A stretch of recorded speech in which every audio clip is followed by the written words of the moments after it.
We're here at Sebring. It's the 14th running of this show. A beautiful blue sky day, not a cloud in sight. Temperatures are wonderful. I think it's going to be a good show here.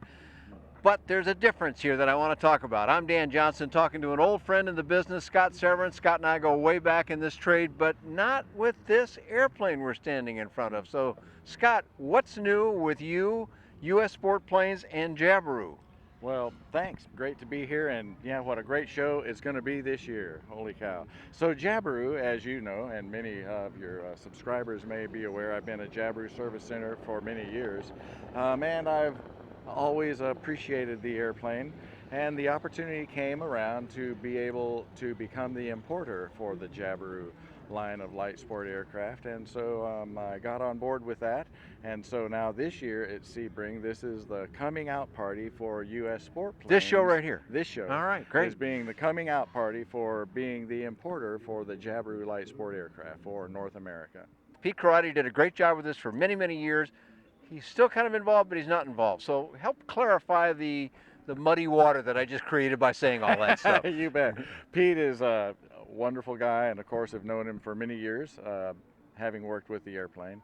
And like we all, he's aging very gracefully and deciding it's about time to retire. And so he's wanting to do less work and more enjoying life.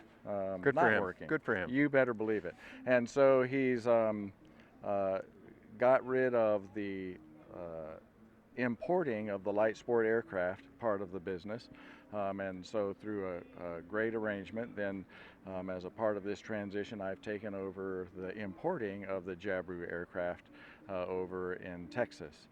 You had been working on airplanes. Now we're looking at one. We'll just go ahead and tell folks this is not a brand new airplane here. No, it's just 10 years old. But 10 years old. Well, I mean, it looks excellent. And indeed, that's what you've kind of been doing, is helping people connect the dots with airplanes like this one that's got a couple hours on it. You bet. I've done acquisitions in brokerage, and I'll pick up a plane and restore it for someone. So I've enjoyed doing that for customers, putting planes, making them pretty. We all like to fly pretty airplanes. Yeah, of course, of course.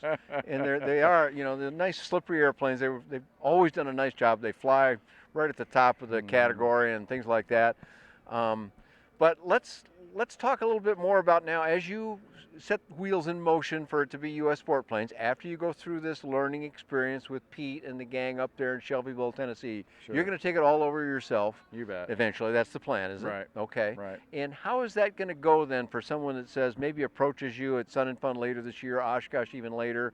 By then, maybe you'll all be doing it. How's that going to go? What will they say? They'll come only to you and they'll come get it in Texas, or how's that going to work? Right, you bet. We'll continue the same model that Pete has done, is a factory or importer direct sales. There are some service centers around the United States which will remain intact, of course, to support the aircraft that are out in the field. And so it'll be the same thing. You'll just be going to Texas instead of Tennessee to pick up your airplane or have it delivered from the Texas area. Now, where are you at in the Texas area? Texas is a pretty big state. You bet. We're in Denton, Texas, which is just north of Dallas-Fort Worth. So, what do you expect in the future about your ability to deliver the airplane? How long, you know, it's got to come from Australia, Sure. how do things like that, how do you think that's going to work for you, Well, Scott? right now the lead time looks like about 5 months. That's not bad. Part of this is a transition from Australia taking over the manufacturing from South Africa. Which happened when? That started occurring through the turn of the year, so it's very it's recent still then. in process. Very recent, okay. Right. In fact, we've got one plane on order, a sale that's occurred already, and that will be in 2 or 3 months, I imagine. Okay. And that one will go to Tennessee, and you'll be part of that. Correct. Somehow go up there and work with them or whatever. Right. Okay. Right, go through their. I mean, you already know a assembly lot process. about it, but you're learning his process, you bet. as you said. You better believe it. No need to reinvent the wheel here. Of course. Now, Scott, I always like to say that this is one of only a couple companies I know of in the light space.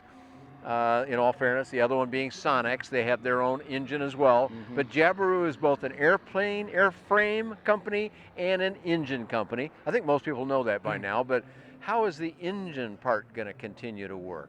That'll continue for this year anyway. Pete will continue at Jabiru North America, will continue working the engines, supplying parts for engines and that sort of thing. Okay.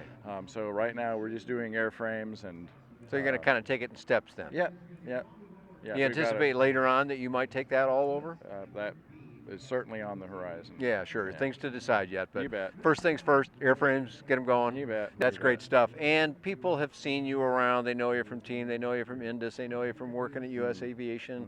They know you from just being at all these things. Also working, you're on the Llama board. You've been part of USUA. I mean, you've had your fingers in about every little piece of this pie you can get your hand into. So welcome to the airframe delivery side of the business. It's good to be back in it for sure. So let's talk a little bit about, there's been some letters that have followed the numbers. There's two, they all start with J, Jabiru. That makes sense. Then there's the 230 and there's the 170. I want you to differentiate those for me, but also there used to be an SP and now there's a D. So terrific. Bring me up to date on those numbers and the two models of aircraft. Very good. Well, let's start with the 170, which is the two-door model Jabiru.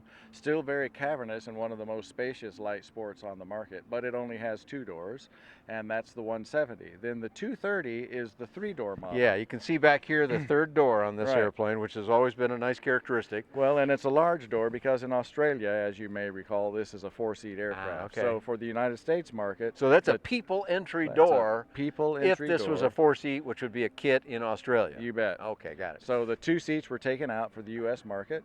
That still gives you a full access. Huge area back there. Where you can throw it. You let your Labrador jump up in, or put your baggage in. Either way.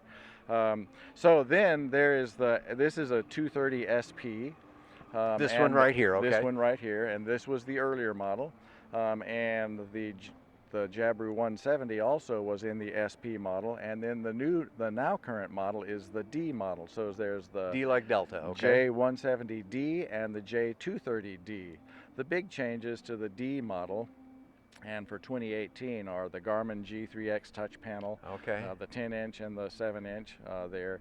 Upgrades in the leather and in the upholstery all around. This has got a fuzzy carpet, and now it's a woven carpet, and some small amenities like that. More though on the handling from the SP to the D is the D model. They changed the tail section, the shaping of the vertical stabilizer and the rudder slightly, not only in the way it looks, but instead of being just a flat plank, the vertical stabilizer is now airfoil shaped. And so that picked up a few knots. That came with the D. That came with the D. Okay. That picked up a few knots of speed, but about 30% of the drag of an airplane can be attributed from the tail. So if you can clean that up, then you'll be that's an interesting fact. I didn't know that. That's great. So what that does for the pilot, though, is the D model is a fly it with your feet on the floorboard model. It's a very stick airplane, and the SPs are a little more conventional. Yeah, it used to be you had to use, not a lot, but you had to use some rudder to make them coordinate well. Right. And that's largely disappeared now. I'm sure people are going to want to know more about the airframe and the new arrangement that you've got. How can we find you on the web, Scott? You bet, at ussportplanes.com. Is the website. Our contact information is there, phone numbers are there, that sort of thing. Perfect. And you can find more about Jabiru, of course, but also Scott and his work with it now on buydanjohnson.com, where you can learn a lot about affordable aviation of all kinds. Thanks for joining Scott Severin, the new proprietor now for Jabiru Airframes in America, and myself here at Sebring 2018.